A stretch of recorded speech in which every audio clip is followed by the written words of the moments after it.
that doesn't mean that, guess what? Just because Scott doesn't feel comfortable and my client does feel comfortable, guess what Scott's going to do?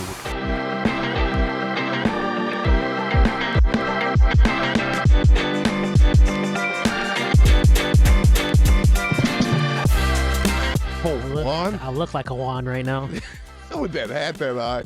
Welcome back, Real Talk Real Estate. My name is Scott Werner with EXP and the Capstone team, because my editor always wants me to say it, but it's right there. And I'm Black Mario. Or as we like to call him. What I say? Oh, definitely can't. Watch this be the episode that blows up when all our white fans are like, you might as well say the N-word at this point. No, we can't say that. That's demonetized by YouTube. That's like graping. Even I can't?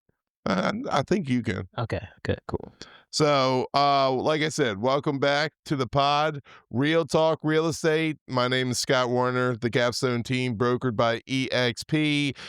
My guy over here, Donovan Johnson with Coldwell Banker, Ingle Safari. Thank y'all for coming back today. What'd I do? I just wanted to touch you. But you notice how I didn't freak out? You didn't flinch. All right.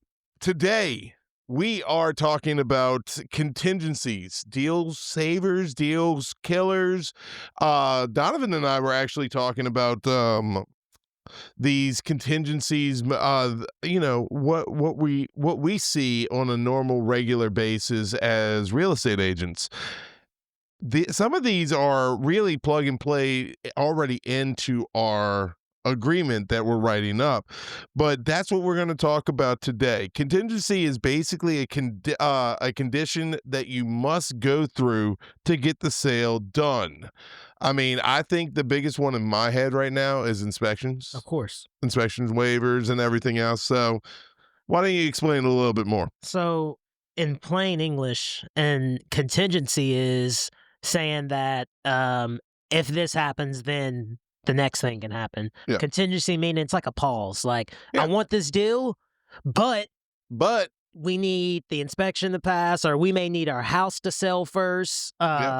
So it's just pretty simple as just a pause in the deal, but not a deal killer. I mean, yeah, the most common ones, financing, inspections, contingency to sell a house, appraisals. They all exist. They're all out there. Maybe some are less talked about than others, but hey, Real Talk Real Estate, we like to keep you informed. Right. And they exist to protect people, but sometimes if you stack too much, you can weaken your deal versus protecting yourself. Here's the key. Contingencies aren't bad by themselves. They're a tool, like a hammer. You can build your house with a hammer, but guess what? You can also smash your thumb with that hammer. It's all about how you use that tool. Just like every tool in our tool arsenal, tool bag that we have as realtors. You can go off script and be like, hey, I'm cutting this piece of wood, and have your hand there and saw right through your whole fingers. Or you cut this piece of wood and make it look like a beautiful cabinet. Mm-hmm. It's how you use the tools that are in your tool bag.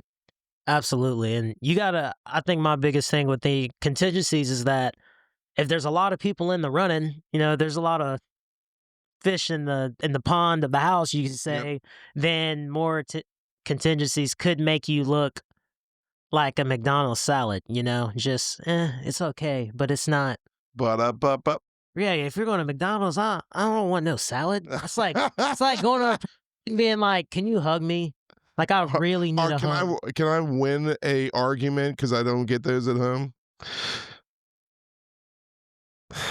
But back to the script. Yeah, man. Financing contingency. I have a lot of clients that get pre-approved. They're ready to go. But guess what? That interest rate spikes up from 6.25 to 6.75. And it's like, uh-oh. Well, now they can't buy. That is still a contingency, even though we don't talk about it. And even though it's within our agreement already, that is still a contingency, because guess what? If they're not approved for the loan, the house ain't going to sell. Absolutely. And lenders, man, they're double checking income, debit rates, like debt to um Income, debt to DTI, DTI. DTI. There Yes, we go. sir. So basically, lenders are going to be double checking your income, your DTI, which is debt to income. Yep. Also going to be like credit score and whatnot. The important thing to Scott, have you ever had somebody buy something like a big purchase, like after being under No, we're, contract? we're not. We're not even going to discuss these things because guess what? That happened. Okay, we're gonna go off on a little tangent It's a because good story though. Go ahead. Go yeah. ahead. So I'm working with my lender friend Keith Wimberly with Louisiana Mortgage Associates. Uh, we have this couple that is right there, ready to buy, and she's like, "Scott, I need out of my house. Scott, I need out of my house. It's raining inside my house. I need out of my house." And I'm like, "Okay, look." Your husband finally we did what we needed to do to get him a credit score because it's been so long since he's had a credit score. We finally got him a credit score. You finally did all that, and guess what they did? They bought a car.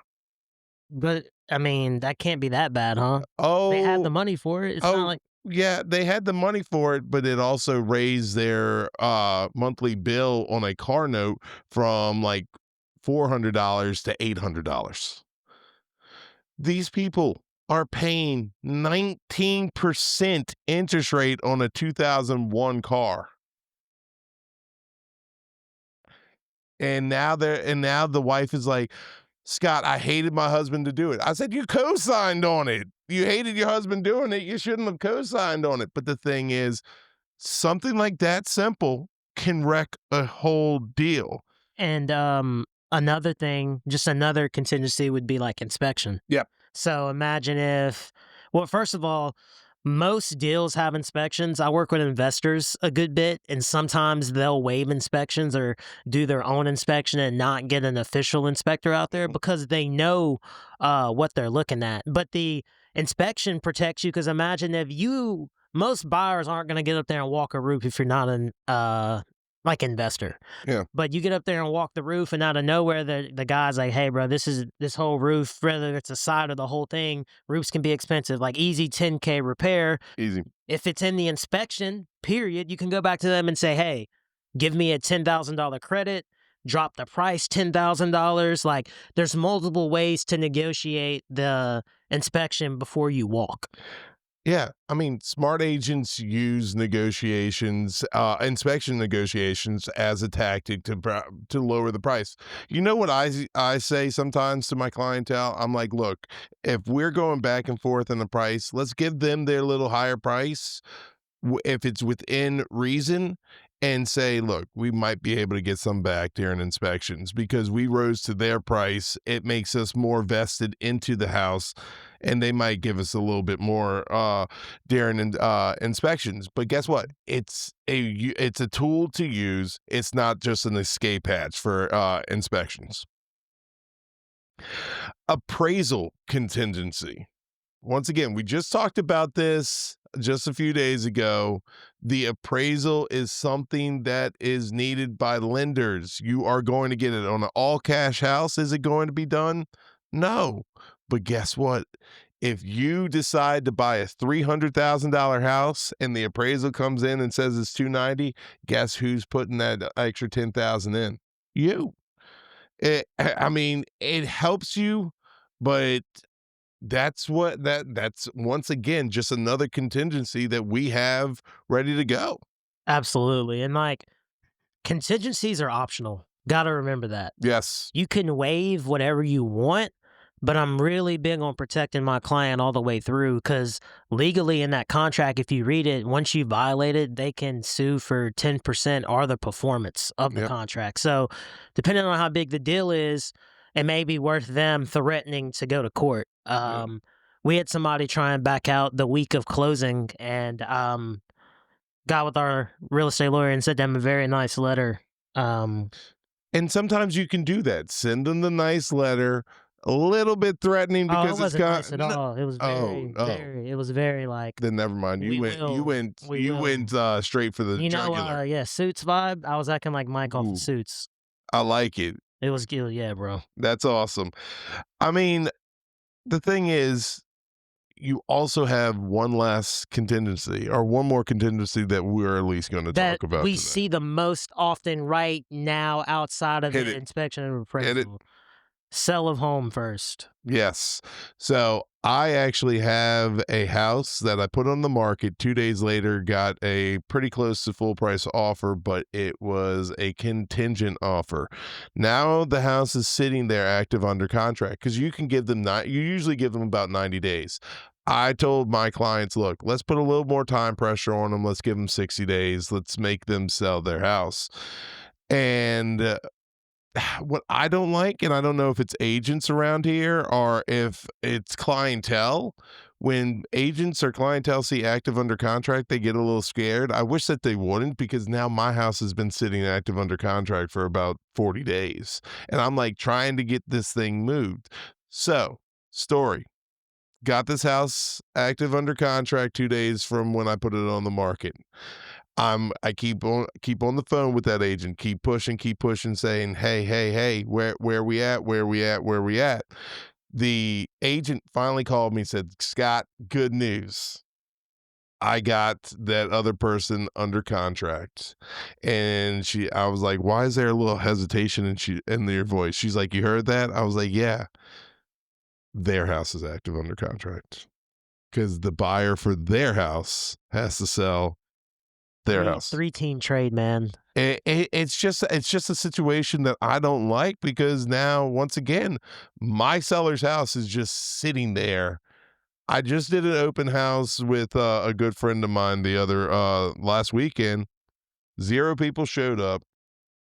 I love my sellers because they're like, "Thank you so much for having an open house." I was like, "Did I really do my job?" I mean, it was just a bad position. But the thing is, unless you get creative and they have a kick out clause, which, we don't really talk about, let's keep the seller let's keep it moving. Let's keep it going. Absolutely. And so we've been talking about contingencies and the positive and just explaining it. Let's flip it from a seller perspective. Like with your deal, that contract was great until you heard that it was contingent on the Mhm, sale of a home. mhm. And too many contingencies, like sometimes buyers can ask a lot, but sometimes the seller may get just grumpy and be like, this is way too much you're asking. Like, no. Now, you may have offered them more money, but they may take a offer a little bit like less sell price if that means they don't have the headache of you having to jump through 3 or 4 hoops to Yeah. make the deal pop. I mean, I don't think that you see that in this day and age in the market that we're in, but yes, guess what?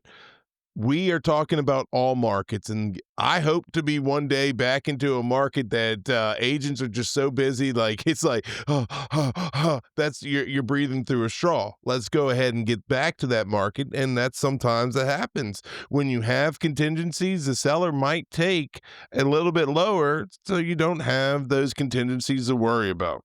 Um, Contingency fatigue is real, especially in multi offers. Like, you just kind of got to know. I think that's important of choosing a realtor that has good relationships and connections because we obviously can't steer our clients completely away. Yeah. And you have to present every offer. Like, there's Yes. certain basic stuff we as agents all agreed to do whenever we became agents.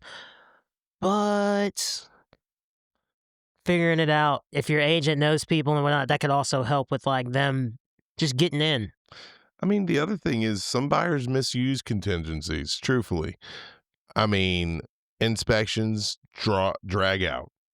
I mean, I like our contingency 14-day. I was gonna say 14-day max for a residential. Yeah, 14-day Really max. 10, but And that is well, I mean, nowadays you can't even get rolling out in it's 10 7, days. yeah. Yeah. But the thing that's calendar days. That's not, hey, you get weekends free. Nights and weekends aren't free on this plan. No. You can put to it.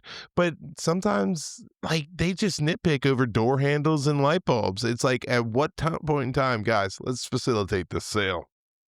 That's interesting you say that because I do feel like the clients are either want every little thing fixed on the inspection, or you can kind of convince them just to take a little money. Yes. But a lot of I feel like it's sometimes difficult when they're like, "We need everything fixed," and I'm like, It is. It is. Like when you see a list of 27 items that they want fixed, you're like, I think I talked about this on one of our other podcasts. It's also how you position yourself. You don't yes, you want the house, but instead of asking for 27 items, why don't you ask for like 15 items and let's get the deal done? absolutely. Last thing is like, I think the worst thing you can do is like miss a deadline or Yep. contingency because then you go from protecting yourself to being like vulnerable to where you're open for legal if you want to, oh, we had an inspection period. I want to back out now. Well, do. I mean, you know what I've been noticing more and more in my head when I get more and more clients is like, I need that whiteboard that says inspection period ends here, contract due here. I need Why that don't because, you? man, Want me to share my Excel file? But you need a board. I think a board would go good for you. yeah, I mean, Put it right here so they can see all your business. no, let's not put it right there Com because then it's going to be empty. It's going to be like, this guy's just making podcasts. I mean, that's that's where I'm not that confident in my clientele. I'll have it in the other room. Says the mayor of Graywood. Okay, look, let's get back to it. Negotiating contingencies. Hit me up with a few. Imma say this, the shorter the better, usually, if just to present yourself. Um, like I said, I think 14-day max for a residential. Like, I've countered somebody that's like, "We want a 30-day inspection." I'm like, "What you gonna do for 30 days?" Because in my opinion, if you want a 30-day inspection, you're just trying to tie the house up. Yep. When I needed, it's kind of like a crap or get off the pot situation. Like, after the inspection period if you really want the house or not. So, uh I mean, that's the thing. Just like you said, the quicker amount of time. Hey, look, I need you financed and ready to go quickly because I want to get this deal done. If I don't get this deal done, I don't get paid. So it's just keeping their feet to the fire. I mean, I don't think it's a bad thing to sometimes X out those days. Like if I write a contract for 7 days to give you pre-approval papers, you might say, nah, I need those in 3 days. And I respect that. Get it done. mhm.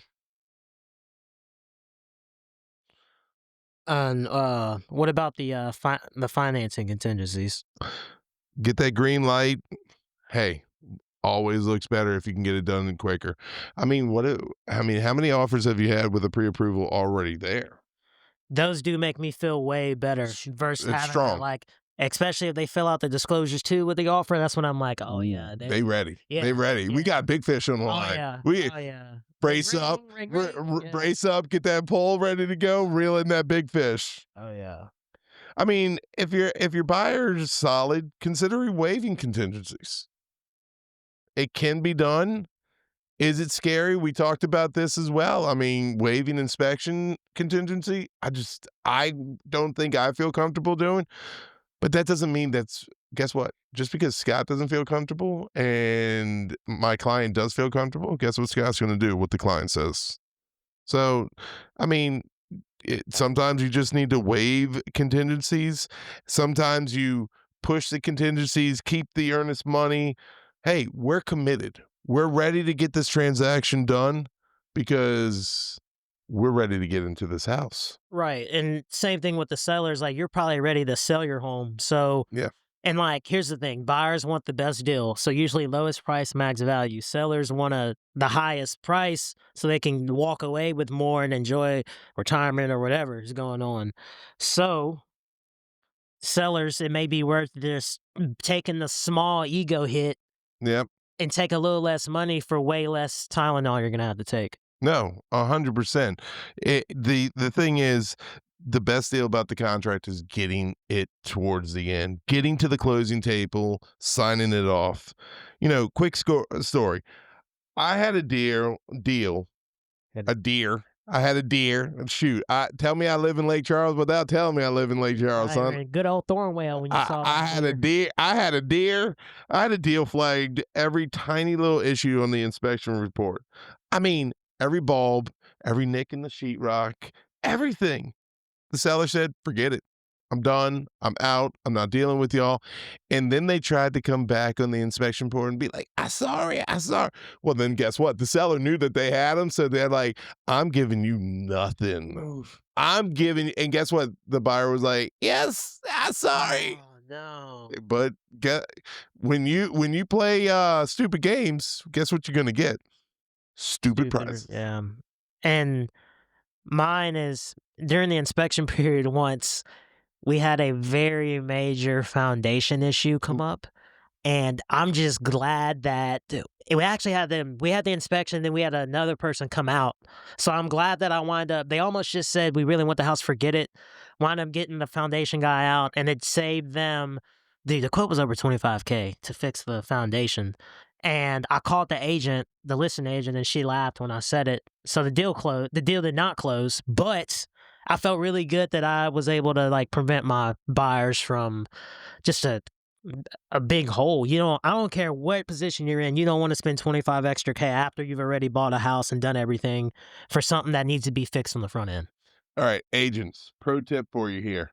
Set an alarm on your phone. Everybody's got smartphones nowadays. Set an alarm.